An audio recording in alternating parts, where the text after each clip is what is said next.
Rebecca A. Nicholas. Nicholas is spelled Nicholas. My maiden name is Smith, Smith. I was born in Green Bay, Wisconsin.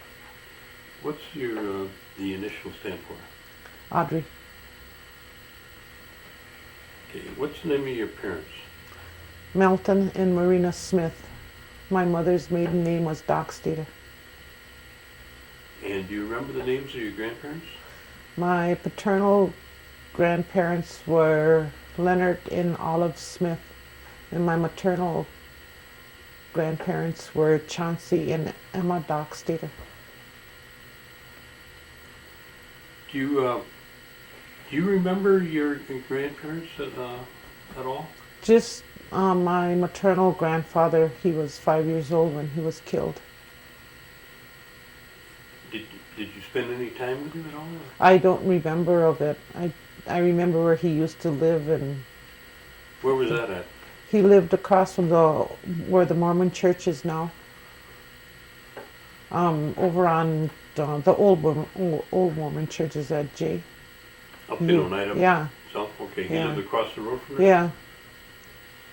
And you say he got killed at Yeah, he you were was 5? Yeah, I remember that really well because my mother didn't know about it. She heard it on the radio, and the announcement came on the radio that he was killed the night before.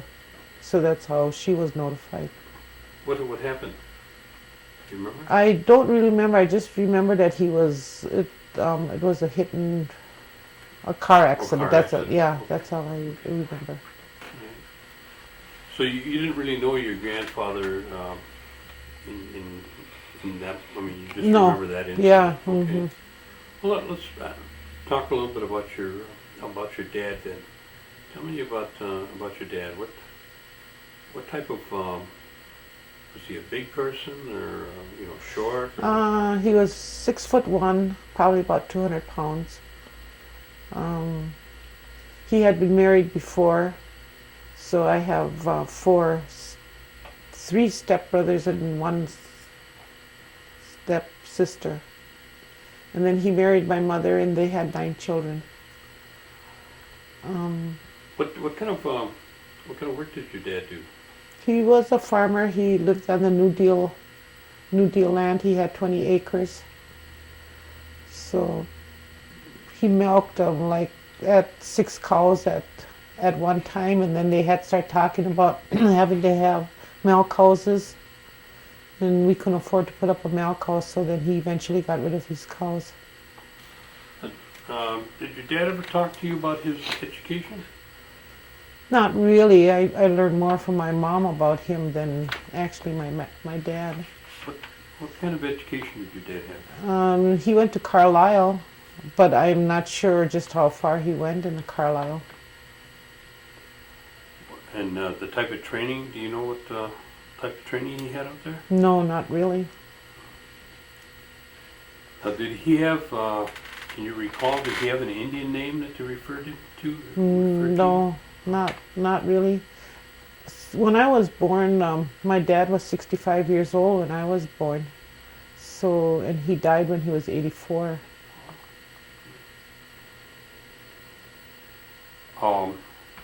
So he was a farmer that worked a farm as long as you can remember. Mm-hmm. Okay. And your mother, tell us a little bit about your mother. Is she a housewife? My mom was a stay-at-home, I think, until around the time I was born, or soon after I was born, and then she went to work as a cleaning lady in Green Bay. And then my dad took care of us kids at home. So when the people talk about the dad staying at home and the mother going to work isn't a new thing for me. It happened way back then. Now, give me the names of your brothers and sisters. My half ones too, the ones that were my half. Yeah, we can. Okay. Yeah. There was Dorothy, then Vernon, Spencer, and Hamilton. Those were my half brothers and sisters. And they resided up in Lac-La-Flambeau? Except for Dorothy. Dorothy lived over on County H. And her name was Talixon. Dorothy Tellickson, okay. Mhm. And then the other members of your family? Then there was Edith and Elfrida.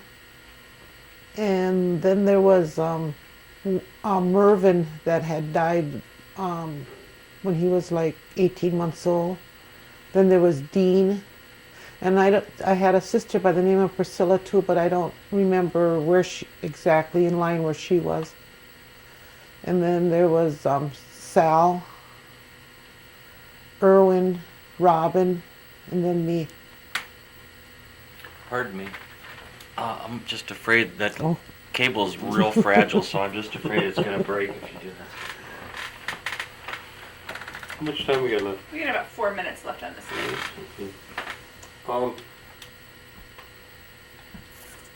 Okay.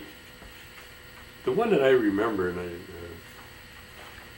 is your brother Sal. He had to be one of the biggest fellows in Oneida that I can recall. Would you agree? Yes. Tell me the size of him. But, I think he weighed around 340 and he was about 6'6". all your brothers were tall Tall. anyway. Irwin was the shortest one. I think he was 6'1". But what side of the family did they get that from? I think the Smith side.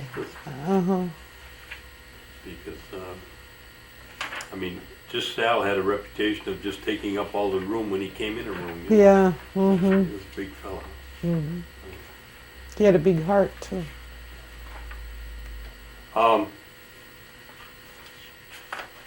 Did your parents? It seems like I heard stories about them. They were involved in the tribal government, weren't they? No, not that I'm aware of. Oh, I thought they. Well, you talked about New Deal, and I thought maybe they were involved with the New Deal somehow. Well, he just the land where I grew up on. I know my dad had 20 acres there. Okay. Okay. I'm sure. Tell me about a typical day at home when you were living at home yet on the farm. Because I had brothers, I didn't really have a lot of chores to do, so my day was get up and we had outside bathrooms and had to haul water and stuff, so. And my mom was home most of the time, so she'd get up, we'd all get up and she'd cook breakfast for us and then we'd walk to school. Now, you didn't have running water or electric lights? No, correct? I remember when we got electric lights, I must have been about, I don't know, maybe 10 years old before we had electricity in our house. Must have been an occasion. Yeah, it really was, because I remember the neighbors were farmers that lived on a corner there, and their mother always used to make them popsicles, and I think that's one of the first things I made in our refrigerator was the homemade popsicles. I remember that. Before you had that, you had ice box. Yeah. Your dad did a lot of work with his cows, but he had a team of horses too, didn't he? Yes. And did he do a lot of field work with those? Yeah, he did the plowing for us, and then for the neighbors, he'd go out and he'd plow. What were the names of those horses? You remember? Nellie was the white one, and Polly was the brown one. And Polly, the brown one, was kind of a ugly horse. I mean, he was really temperamental. Did you have occasion to ride him or Yes, we or used work to with ride your him. dad? We used to ride the horses. He used to let us ride them. And then I remember I used to have to drive the horses when they were taking the hay up into the mound, into the hay mound. Was there, would he use those for sleigh rides too? Yes, he did the sleigh rides. I think Sal took us on sleigh rides more than my dad did, though. But he'd help prepare the sleigh for it. And how far would you go on those? You remember? No, I don't really remember. But we used to go. I remember we used to go out on the roads because they used to hang a lantern in the back of the sleigh. Seemed like everybody would be catching a ride with you when you went out there. Yeah, and it wasn't a planned thing where you invited people to go on a sleigh ride. As we went down the road, the kids just came and jumped on.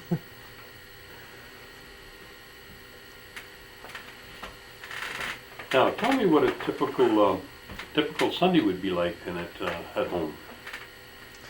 From what I remember, it seemed like we raised chickens, so it seemed like Sunday was our chicken dinner time. So my mom would go out and she'd get a chicken and kill it and do all of that. And then a lot of times we went to church and then we'd come home and we'd have dinner. And us kids would go and play. If it was winter time, we used to do a lot of skating and a lot of sliding or playing in a haymow. Our house was small, so I think our parents encouraged us to play outside and do outside things. We didn't have no TV or anything. Did your parents speak the Oneida language? My mother did, my father didn't. Was she, did she pass that on to the kids? No. Do you have any idea why she may not have done that? I'm only guessing, but I think it was because of the punishment she received for speaking the language when she was in school. And where did she go to school? I'm not sure where she went to school. I never really did ask her where she went to school. She did a lot of homemaking and cooking and sewing and things like that at home. What about any kind of ailments or, when somebody got sick? Did your mother have any kind of things that she used? The only thing I remember about the home remedies is she had an ulcer on her leg, and Dr. Hittner treated her for this ulcer, I would say about a year, and it never got any better. And then one day she told my dad to go out in the woods and get some kind of a bark. I don't know where it was from or what tree it was from or anything. And he brought it home and she boiled it up, and she made a poultice out of that bark, and she put that on her leg, and that healed her leg up. But I still don't know what kind of a bark it was she used. Then it seemed like us kids got a lot of canker sores in our mouth, and she used to have, it looked like a piece of ice, and we used to scrape that off, and it would be like a powder. Then we'd put that on those canker sores, and in a day or so they'd be gone. But I think, as far as I can remember, we were pretty healthy kids, so we didn't go to the doctor very much. Where did your parents do their shopping primarily? There was a Sherway in Green Bay on West Mason that my mother used to shop at, and then a lot of the things were bought at Morgan's grocery store in Oneida. And the type of transportation, did your dad have a vehicle? Yes. So there wasn't any problem in terms of getting around? No. I remember my brothers and sisters saying that, I think by the time I was born, like cars and stuff were pretty normal to have. But I remember when they said that my dad used to take my mom on 54 there, and it used to be called a work bus that she used to catch to Green Bay. Now, what about Christmas? Tell me a typical Christmas. Oh, Christmases were happy times at our house. We always had a tree and have lights and everything on it and decorations. And I remember we always used to put it up on Christmas Eve. I don't remember who got the tree or where they went to get it or anything, but I remember they always used to bring a tree in, and on Christmas Eve, and we'd decorate it. And then we'd each get one toy of some sort or one present. And then we'd get a bag of nuts and candy, the hard candies in there, and maybe an apple and an orange. And we'd have that under the tree the next morning. And Hoyan, tell me about Hoyan. Hoyan, we used to go on New Year's Day and just go around the neighborhood. I always used to think of it kind of like a trick-or-treat type of thing, where you'd go and only you just say Hoyan, there wouldn't be no tricks behind it. And some of the non-Indians that lived around there didn't really know what we were asking for the first time we'd go there in Hoyan, so we'd have to explain it to them, and they'd still give us something. Did you ever find out what the significance was, or the reason people did that?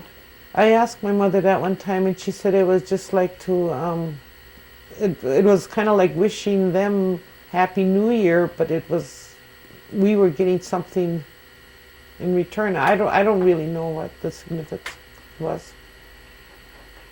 Did your parents belong to? Well, you've heard of the Dodo Club. Hmm. Was there any kind of organizations or things that they belonged to that they practiced back at that time? There was nothing when my father was alive. My mom, I think, belonged to the Dodo Club. That had started up as when she was an elder. That I remember of anyway. Mm-hmm. And you know what? Tell us a little about the Dodo Club. As far as I know, it was just a get together for the elders, and they did crafts and they ate together. That's what I know of the Dodo Club. And they still have it today, right? Yes. Mm-hmm. Now, where did you go to school? Chicago Corners. And tell me about Chicago Corners. What was that like? It was a 2-room schoolhouse. I think the first we didn't have no kindergarten, so we went to school when we were in first grade. We went from first to 8th grade at Chicago Corners. I think it was up to the 4th grade was in one room, and then the 5th through the 8th was, well, we called it the upper room. And I remember my first teacher was Miss Garvey. But when I went there, when got to be in the 6th grade, they closed Chicago Corners down and we consolidated with Seymour. Now, I hear people talk about Chicago Corners. Now, do you know the story behind why that's called Chicago Corners? No. And what was there at Chicago Corners beside the school? Anything else? Just Moss's grocery store, and then the cheese. Oh, cheese factory. Cheese factory. So then in the 6th grade you started going to Seymour? Mhm. And was that a big change? Yes, it was. One of the biggest things was being able to ride the bus. Otherwise, we walked to school all the time. And the school was a lot larger? Mhm. And during that that time, you went to the grade school there. And then did you go on to the high school from there? Yes. And when did you finish high school? I didn't. I dropped out when I was 16 years old, but then later on I got a GED. What did you do after you dropped out? I went to Chicago and I used to babysit. I was, I don't even know what you call them. I used to babysit in different homes anyway. Oh, your regular job was babysitting? Yeah, go right into the homes and babysit. How did you come about doing that? Did you know somebody down there? Or? No, me and my girlfriend went down there. She had an aunt that lived down there, or an uncle, I should say, and we went and stayed with them until we both found jobs. Now, do they have, is it like a want-ads or something for doing that kind of work? A mother's helper, I think, is what it was called. I don't really remember how I got my jobs down there, but I started working when I was 16, and I always worked since. And how long did you stay with that type of work? Probably till I was maybe about a year. And then what did you do? Then I moved to California with my husband, and we lived out there for 18 months. Did you work out there? hmm And what kind of work was that? I worked in a factory where we made nails for the power guns, for the power nailers. And what after the 18 months, what you do then? We came back home again. Right back to Oneida? Or? Yes, right back to Oneida. And did you continue on working then? Let me see. Then we went and lived on a farm up in Reedsville, and I didn't work well. We lived up there, and lived up there for about a year or so. Then we came back to Oneida again, and then we ran White Eagles for about 5 years.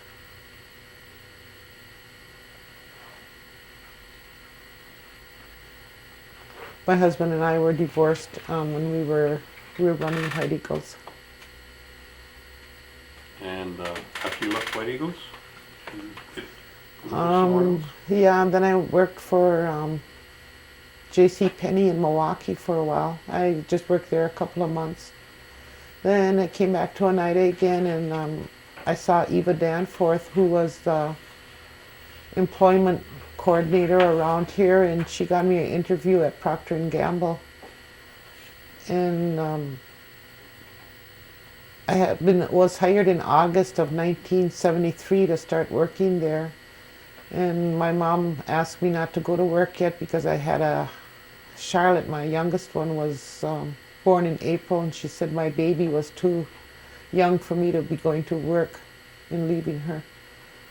So then I waited until the following May, and I called Procter & Gamble up again and told them I was still interested in employment, and they told me to come down and take a physical, and I went to work for them.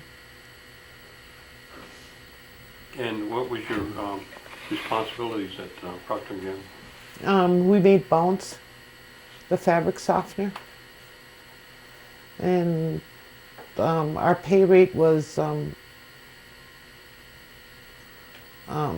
dependent on how many machinery we could run and what we could do for the department.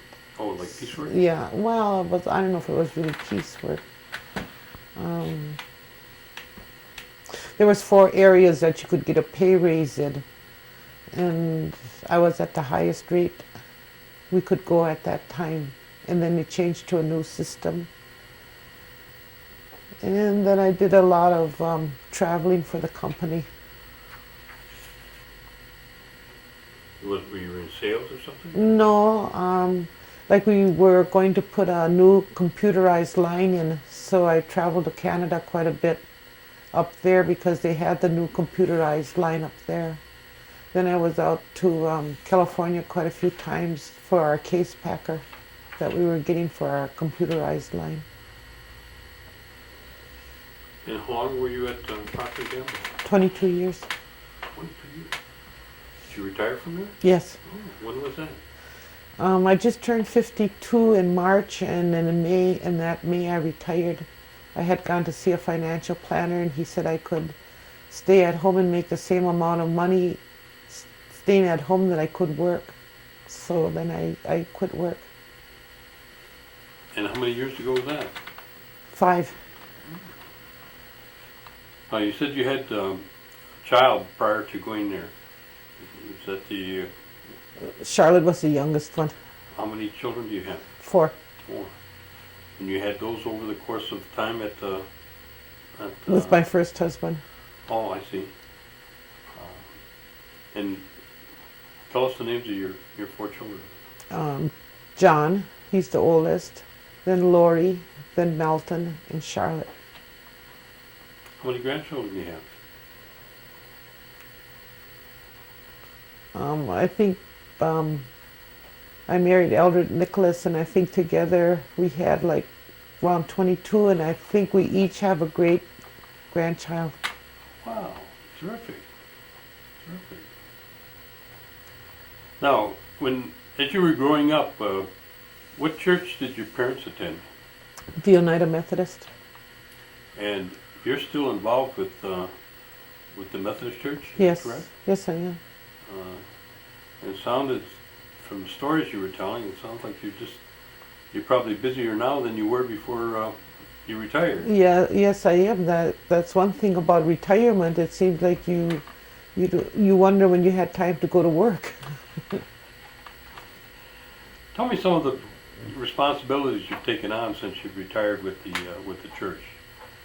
I know you go to some of the conventions or church conferences that they have. Yeah, we go to the church conferences. We're involved right now with the membership, trying to get the membership who is actually a member of the Methodist Church. So we've been working on that for the last at least 2 years. We do a lot of home visiting.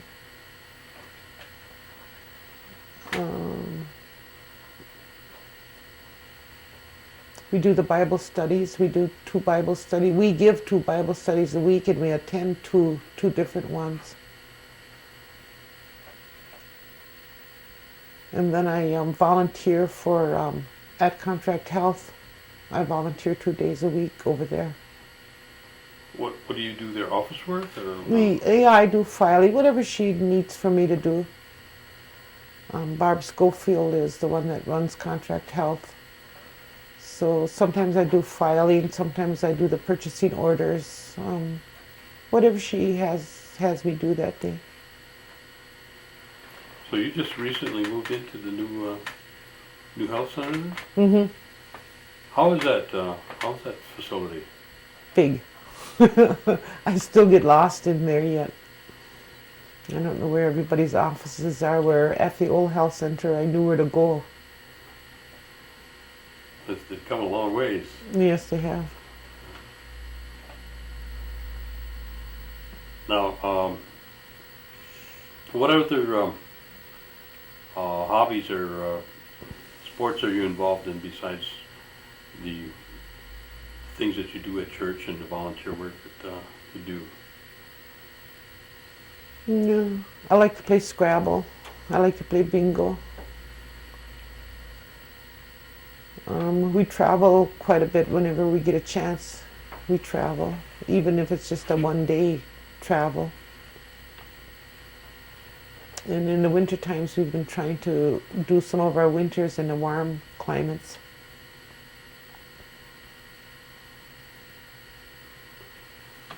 How much time do you volunteer at the bingo hall? Maybe once a month.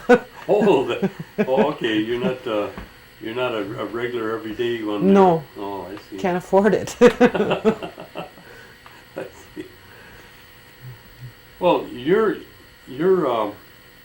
involvement in and around, you've been around the tribe here for quite a few years, Mm-hmm. and you must have seen a lot of changes over that period of time.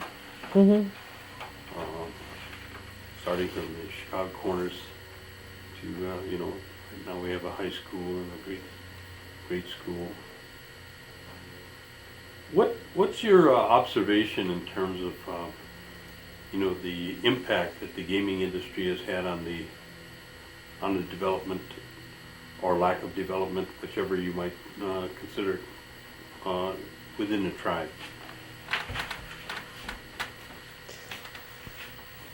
I think from a kid, from what I remember, it seemed like there was more visiting going on between families. Everybody had time for one another, and now it seemed like there's so many people that have come back to Oneida that when we go someplace, there's a lot of people that I don't even know who they are. Where when we were kids, it seemed like we knew everybody that was in Oneida, knew their names, knew their parents, knew their grandparents. But now there's such a variety of people that come back. I don't know a lot of the people anymore, and I don't think we visit as much as we used to like we did a long time ago.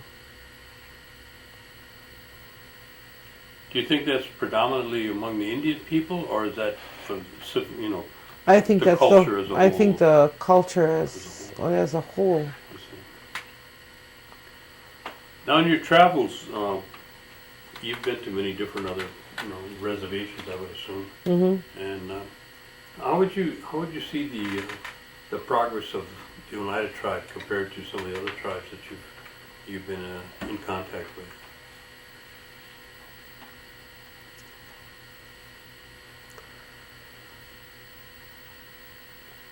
When we travel to the different reservations, we don't actually get a chance to really talk to them to see how much changes. But I know last winter when we were on Arizona, we went up into the northern part of Arizona, and we saw old trailer houses up there where there was no wires running into their homes, so they probably were without electricity yet. And we'd see smoke coming out of the chimneys, so apparently they must have been burning some type of wood. And it was cold up there. It was like 12 above that morning that we were there. So things like that, especially out west, and the way the homes that we have out here, it's almost like traveling into a different time zone when you go out west to see how some of them people have to live. Now, you spoke about the family and how close it used to be, and it seems to have been, there's a laxity of it nowadays. What what kind of views or comments or recommendations would you share with the youth of today, or the 22 grandchildren, if you will, that might help them along the way? Slow down. Slow down and smell the roses. I mean, that's an old cliche, but it's really true that we go through our days and without really appreciating one another or just appreciating the beauty of the earth.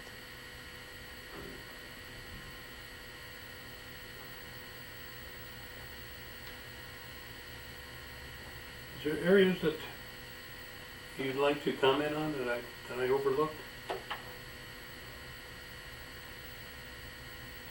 I can't think of any right now. Well, I want to thank you for for sharing this with us, Mm-hmm. and appreciate it very much. All right, thank you.